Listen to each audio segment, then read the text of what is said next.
We pass them by every day without giving them much of a second thought. Maybe it's our frustration, irritation, or anger that we vent on them.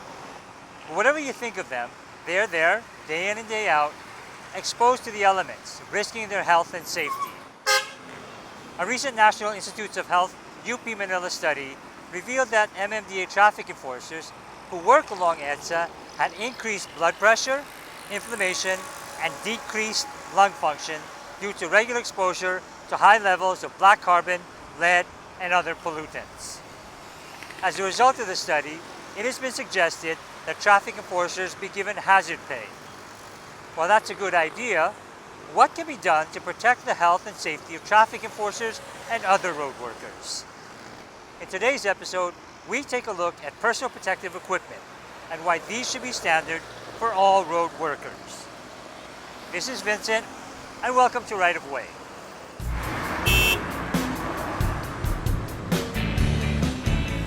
Recently, you came up with a report regarding the exposure of MMDA traffic enforcers to air pollution. Yes. And you came up with some interesting findings. So we did a study on 158 traffic enforcers working along EDSA from MOA to Caloocan.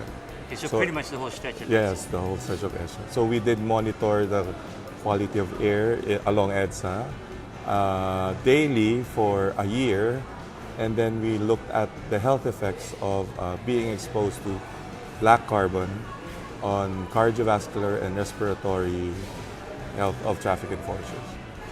What were the main findings of the So study? the main finding is that if you are the traffic enforcers, if you are exposed for a week, there's an effect on that. So acute exposure for a week, because if you your viewers might ask, because if you are exposed yesterday and the day before, it has an effect on your health today. So we looked at their daily exposures, particularly the traffic enforcers, for their 8-hour duties. So we looked at enforcers working from 6 in the morning till 2 in the afternoon, because that's like the high pollution levels of EDSA is in that time frame. I read about findings of high concentrations of black carbon, lead. So if you are exposed to black carbon, so if there's a high black carbon concentration, there's an association with increased blood pressure. In our findings in like the heavy metals in blood, we find a positive association for lead and blood pressure. So if you're high in lead, there's a association of your blood pressure getting up. What are acceptable levels of lead? There's no acceptable level. Lead is bad for. So one of my advisors in Harvard was one of the sort of a principal investigator that pushed for the removal of lead in gasoline back in the States, EPA. So he was. So this is like in the 60s, 70s? Yes. Wow. So he was one of my professors in Harvard. So lead is bad. So there's no acceptable level. So okay. Anything exposed. So what were the recommendations of the study? My recommendations was to move the shifting of the traffic enforcers to some areas or maybe in the offices to minimize the exposures of traffic enforcers from 8 hours, maybe 4 hours or 6 hours, moving them, not just working along EDSA, because that's bad. That's out now. And of course the mask. A protective mask would be nice. That is high grade, so you cannot really see it, and that's why it goes to your lungs and it goes to your bloodstream. The findings of Dr. Baha and his colleagues aren't actually surprising to many of us. It's not hard to imagine the kinds of health issues that would be related to a road worker who stands out on the roads for 8 hours a day, 5 to 6 times a week. But it got me thinking about some of the other hazards, some of the other health issues that these workers are exposed to. So what I'd like to do is talk to an expert on worker health and safety and pay particular attention to the kinds of health and safety issues that are related to the men and women who work on the roads of Metro Manila. Today we're with Rodney Ronciro, who's an application engineering specialist at the Personal Safety Division here in 3M Philippines. Hi, Rodney. Hi Vince, thank you for having me. Thanks for joining us today. When we talk about worker health and safety, what are some of the hazards that workers should be protected from? It's not different from the common occupational hazards that we encounter in the general industries. So they're basically exposed to respiratory hazards, those particles in the air. There's noise, which are hearing hazards, and lastly, particles in the air which could hit your eyes. So they are the eye hazards, that's what we call them. So these are the hazards that, for example, a traffic enforcer working along EDSA would be exposed to. Yes, even commuters will be exposed to them. So let's take a little focus on respiratory products. When we talk about respiratory products, what kind of products are we talking about? So when you're exposed to occupation hazards such as respiratory, for respiratory we call them respirators. So it's different from a mask that you just cover your nose and mouth. So the little mask you buy at Mercury Drug, is that good enough? Well, it depends. So you should check what you're buying. So it should be a respirator, a rated respirator, and not the ordinary mask. Okay, so there are different grades Yes. Okay. of protection. Before you could be called a respirator, it should pass some government testing, and it should be the efficiency rating should be rated as well. Okay. So maybe we can start by looking at some of your respiratory protective equipment. Sure. Vince, when we talk about respiratory protection, we basically have to know what the hazards are or the respiratory hazards are. So there are two big groups of hazard. One is the particulates, just think of them as small particles of solids and liquids. And the other group are gases and vapor. Those are the things that you smell. When you're exposed to gas and vapor, these are the cartridges that you should use. But again, you see, they're heavy, but again, they're not a concern on people of the road. Right. So we'll be talking more about the filter types. So these are all the filter types. So they are respirators for particulates. So they are very different from what we call mask. So mask actually doesn't do anything. It filters. The main purpose of mask is actually protecting other people or the product. So From being contaminated. yes, so nurses use this. For example, when you serve food in a canteen, you use this so Right. that the food will not be contaminated. So as you can see, the main difference. So when you use a mask, the main one factor that we should consider about wearing respirator is the seal. So when you wear a respirator, there should be nothing in between the skin and the respirator. So as you can see, it's molded. So when you use it, it seals because you want that all the air will pass through the filters first, so that clean air will come outside. Okay. So if we're looking at, for example, grades of protection, this would probably be the lowest grade in terms Yes, of I would say. respiratory. because Correct. Okay. We don't even call them respirator because for you Yeah. to be called a respirator, you should check the efficiency. So as you can see here, these are the ratings. For example, N95. So N95.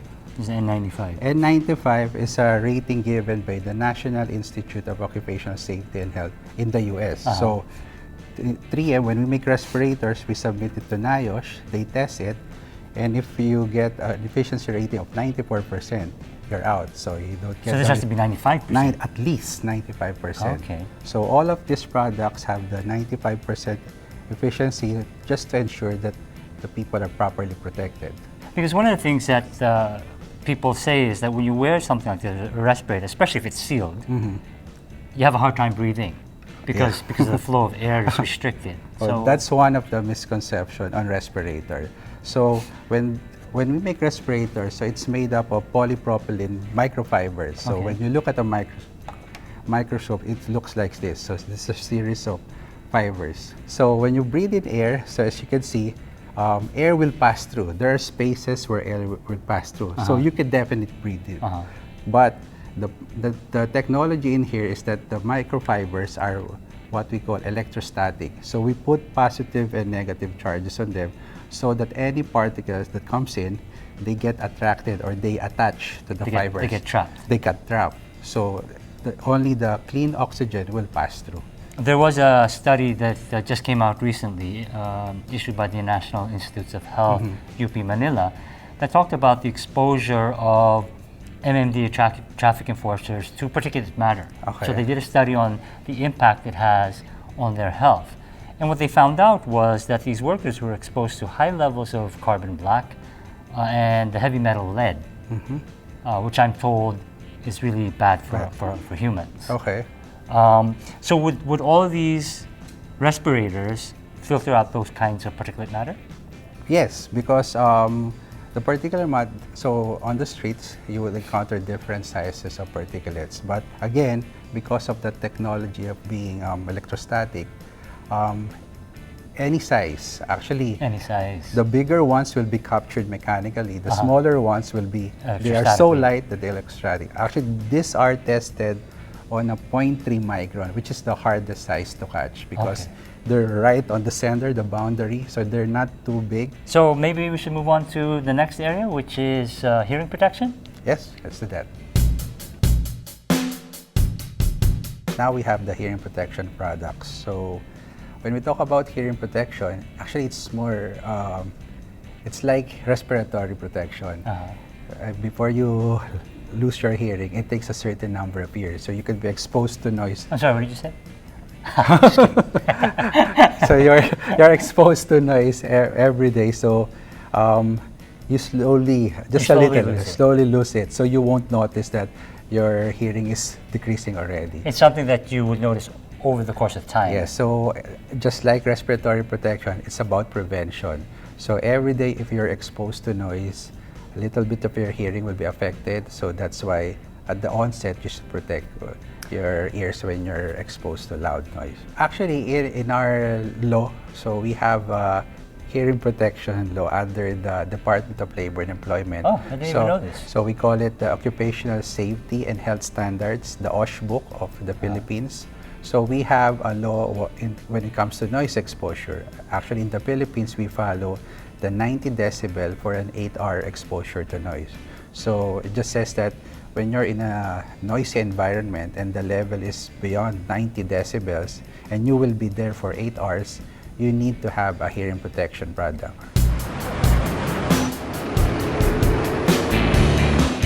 We're here along EDSA on a rush hour morning. What time is it? Oh, it's 6:30 a.m. 6:30 in the morning. So we're right sort of in the middle of the beginning of the rush hour. Yep.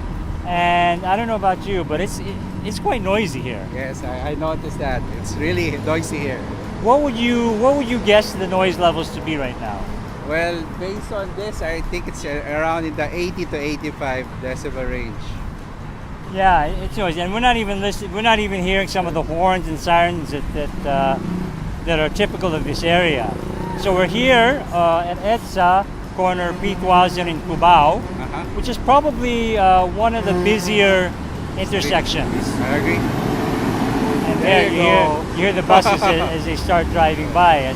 As the light turns green, then noise levels increase. Brother, you have a little sound meter there. Maybe we take a look at it and see the measurement. Okay, so right now we're at about 88, 86. So we're already above the 85. Yeah. That's acceptable in many jurisdictions. We're 90 now. So we see a bus, we hear a bus driving by. It's about 90. Oh, there. The Wang Wang. Yay, we love Wang Wang. So when vehicles start passing by, the noise levels start rising. Yes, once they we don't have the buses right now, but Yeah, once so- they pass by, you will really see the So spike. right now there are no vehicles passing by, but even at this level, it's over at 87, 88. Yeah. There you And then as the buses drive by, you're getting closer to 90. There you go. So we're really getting closer to that 90 decibel level when the buses drive by.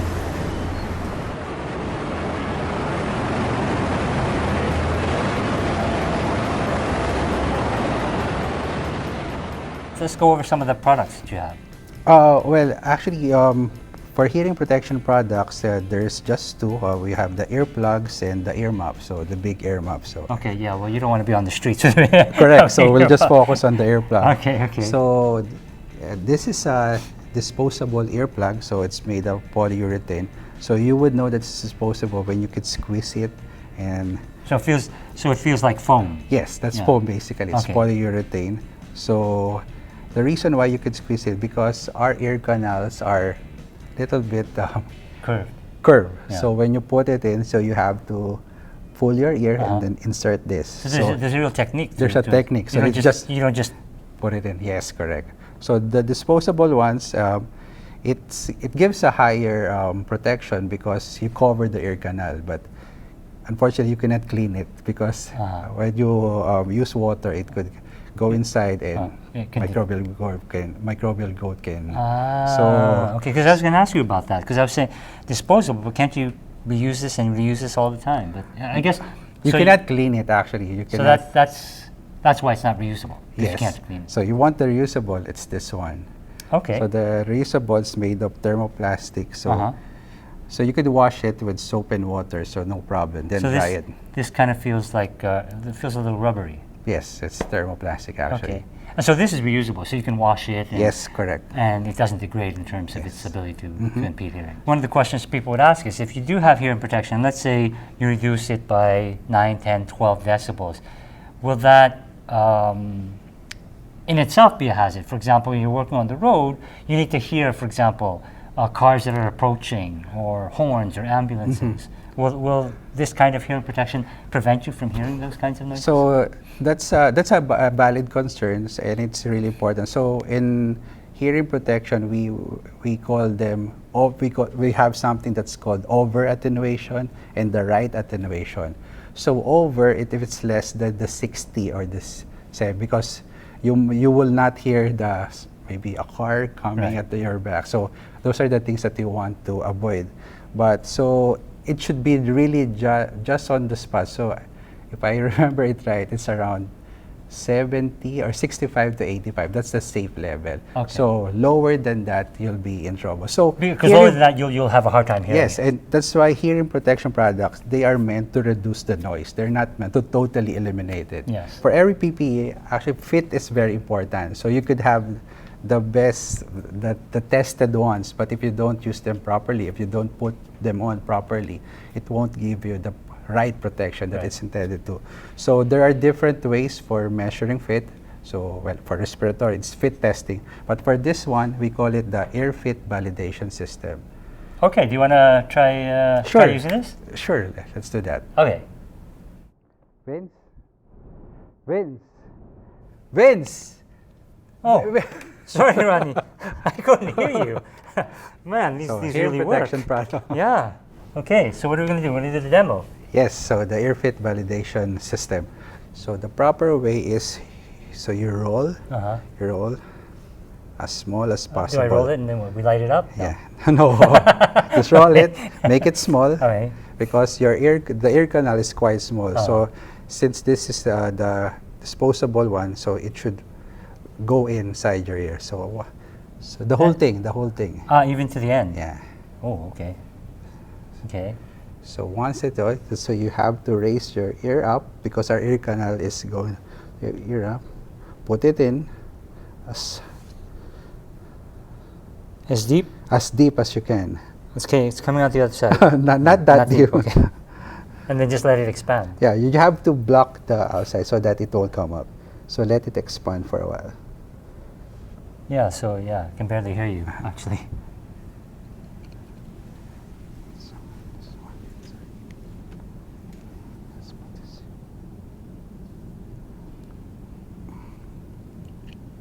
Okay, so same thing. So we'll retest the product.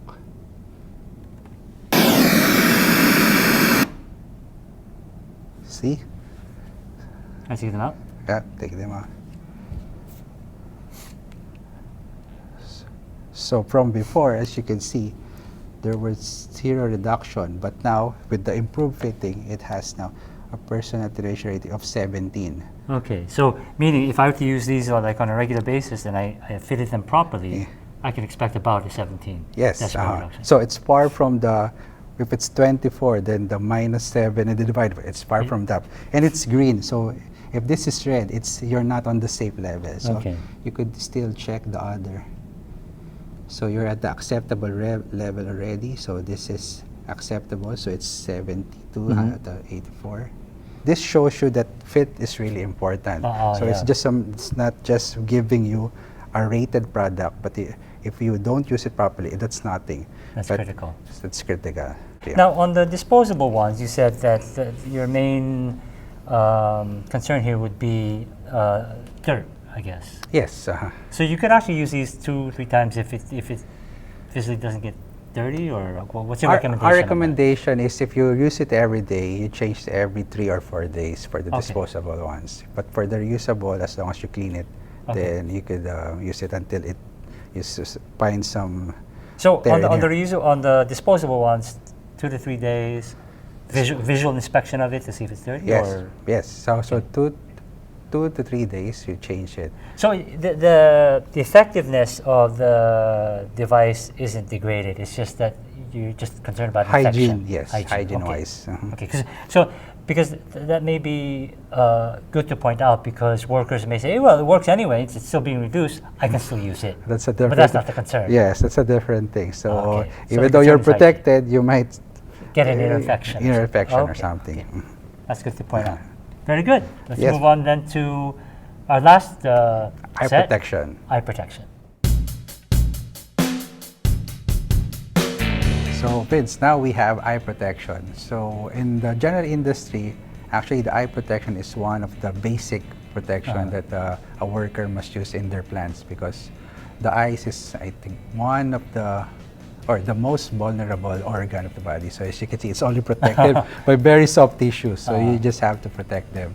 So accidents could happen in different ways. So applying particles. So on the streets, unlike in the industry where there's a chemical splash or anything, I think on the streets it's more of flying particles and the UV, that's where you need protection. When you use eyewear, you're protecting it from impacts, like you said, from particles, and also UV as well, UV, right? yes. And which is, I guess, a concern more when you're outdoors than indoors? Yes, correct, because of the sun. Right. So our workers on the street are, more than half the day they're exposed to the sun. Yeah. So generally the eyewear of 3M is made of polycarbonate, which gives you 99% UV protection already. It's easy to go to Divisoria and buy a 50 peso or 20 peso pair of sunglasses, and you Yes. think you're protected because it'll stop maybe a slow-moving particle, and maybe you think it has UV protection, but most likely it doesn't. And so something like this, where it's rated for impact and it's rated for UV protection, I think is probably very important. Yes, so eyewear is still part of the PPE, personal protective equipment, and the government should ensure that when you use this protective eyewear, they should really give protection. So how do you check this? Actually, in PPE, I think in respirator, you would see the ratings. Right. In the hearing products, you see the NRR. In here, this should be tested by a government agency. And you would see here, what do you see there? Well, this is US. You see the ANSI C87 Plus. Yes. So that's the American standard for eye testing. So Okay. that's ANSI C87.1. So when you buy a protective eyewear, look for that, and you would see it here. When a certain protective eyewear is tested, they would put in the C87.1 or C87 Plus, meaning it's tested under those standards. Okay. I think you have a little demo to show us impact protection, how these Yes. eyewear protect you from impact. Yes, we did the demo kit, so it simulates the actual impact testing for eyewear, and maybe I could show it to you. Okay, so let's go over and see that demo. Let's do that. So Vince, in here we have the simulation of the ANSI C87.1 impact testing. Okay, So kind of looks like a guillotine. yeah, so there's no volunteer here. We're just Okay. ahead of a mannequin. And in the head of the mannequin, is that like patterned after like an ex-3M employee? No, no, it's No? not. So it's a Okay. basic volunteer mannequin. Okay. So what we have here is one of our newest products. It's Secure Fit. So as you can see, it's very light. Yeah, very light. If you guess how much it's weigh, what will you I don't guess know. be? In grams? 30 grams maybe? That's 18 grams. Wow, So that's 18 very light. grams. So do you think it will protect you from impact? It seems so light, like you feel like You'll it's not doubt it, you'll right. doubt, right? Yeah. So that's 18 grams. And for this to have the ANSI testing rating in it, so this is the simulation. So what Okay. we'll do is, there's a pointed stainless steel projectile. Wow. It weighs 500 grams. So 500 grams of that. So it should be lifted up to 4 feet, and then you just let it go to the same eyewear. So it's 500 grams versus the 18 grams of eyewear. Okay. And for it to pass, it should not break. So Should not shatter, should not. should not shatter. So you were doubting this a while ago. How so confident are you in that it won't shatter? Very confident. So do you want to go in there and No. For safety purposes, Okay. that's not recommended. Okay. That's there's a test standard. Okay, okay. So would you like to do the honor? So when you're ready, just let it go and see what will happen. Okay, everybody, fire in the hole. Ooh. So as you can see, it just bounced. So there's a dent there, Uh-huh. but it did not shatter. So for other glasses, if it's not unserated, it will break and it will hit your eye. Okay. So that's the basic testing of impact for So the- anti-lacerating. So there's a little damage, but it didn't shatter. Yes. And it So didn't penetrate. That is okay, it passes. But we've tried this a number of times, that even though we hit it a couple of times, it still doesn't break. But the minimum is just for one drop, it should not break, and it passes. So Yeah. even though how light this thing is, it will still protect you. Very good, very good. Maybe I should get one of those. Sure, you could. Well, Rodney, thanks again for showing all of these different personal protective equipment. You're welcome. I think we learned a lot about respiratory, hearing, and eye protection. And hopefully, through the work you do on the technical working group to review the OSH standards, you can help push better safety standards for our workers, not only in the factories, but even those working out on the roads. Yes, we're doing that, and hopefully it comes out soon. Okay, thank you very much, Rodney. You're welcome. The health and safety of the men and women who work on the roads of Metro Manila and other urban areas doesn't really seem to be a priority for the government agencies involved. If you drive around the streets of Metro Manila or any of the other urban areas, you'll notice that a lot of these workers don't have the kind of protective gear that Rodney talked to us about. Aside from perhaps a high visibility vest, rarely will you see a road worker wearing protective goggles, earplugs, or respirators. And by not having this protective gear, they really expose themselves to all kinds of safety and health issues. And as much as a lot of us vent our angers, especially at traffic enforcers, we also have to realize that they are doing a very dangerous job, and we should do the most we can to protect them, to protect their safety and their health. But in order to do that, government agencies have to, one, recognize that danger, and they have to make the investment, because it is an investment. It's not, you can't get away with buying cheap masks that pretend to be respirators or goggles that will crack at a small impact. They really have to meet the health and safety standards that have been set out by the Department of Labor and Employment and other institutions that set safety standards. Because without it, these workers who are, as we know, probably not paid very well, also suffer the consequences of their exposure to the elements. So I hope government agencies would really prioritize this and really set aside the resources and the money to protect the men and women who work on the roads. I'd like to thank Dr. Baha and Rodney from 3M for sharing their expertise with us.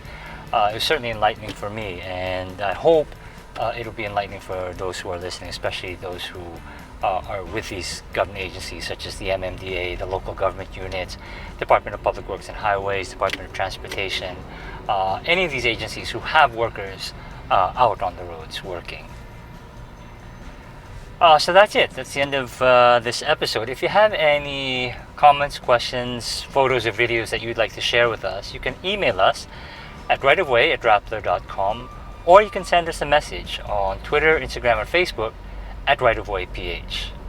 Until then, this is Vincent, and I'm out of here. Stay safe on the road, guys.